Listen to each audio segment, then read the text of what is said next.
Eto na nga yung matagal nga pala na pangarap na cellphone ng asawa ko. Pero bago nga yan, eto nga muna yung kaganapan kaya nga naman samahan nyo ako.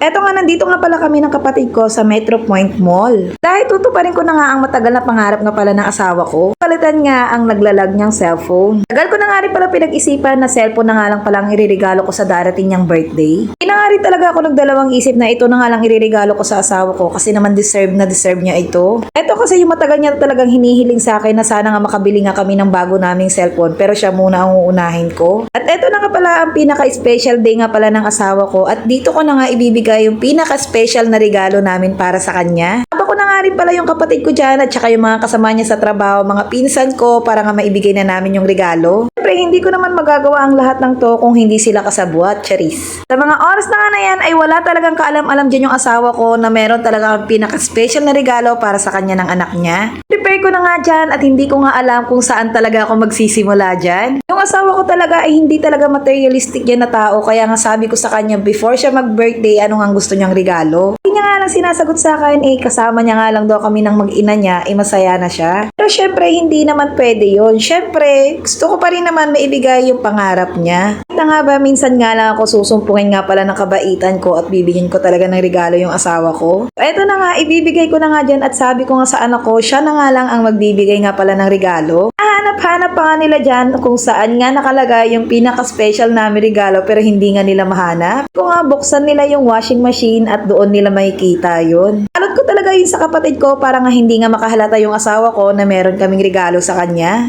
Kaya nga sabi ko si Kuya Polpol na nga lang ang magbibigay sa kanya sa papa niya. Kaya palang kaalam-alam dyan yung mga kasamahan niya at saka pinsan ko tanging yung kapatid ko nga lang ang may alam na cellphone nga ang iririgalo ko.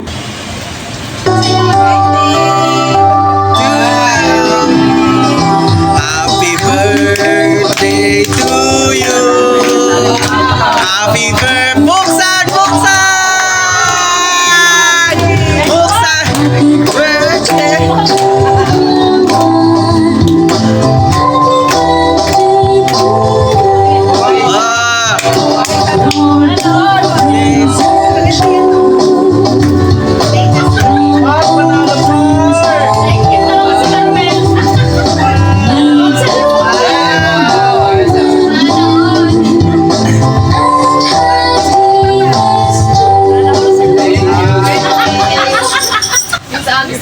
Ako, ayaw. Wow!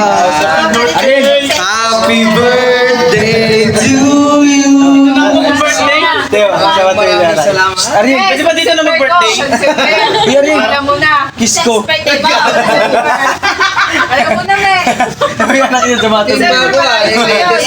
Latest. Ben. Ako lang ba kiss ko papa mo?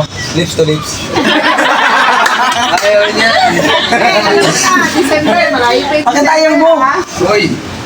ganda niyan. Ayaw, hindi naka-insert yung SIM. Hindi naka-register. Pangit.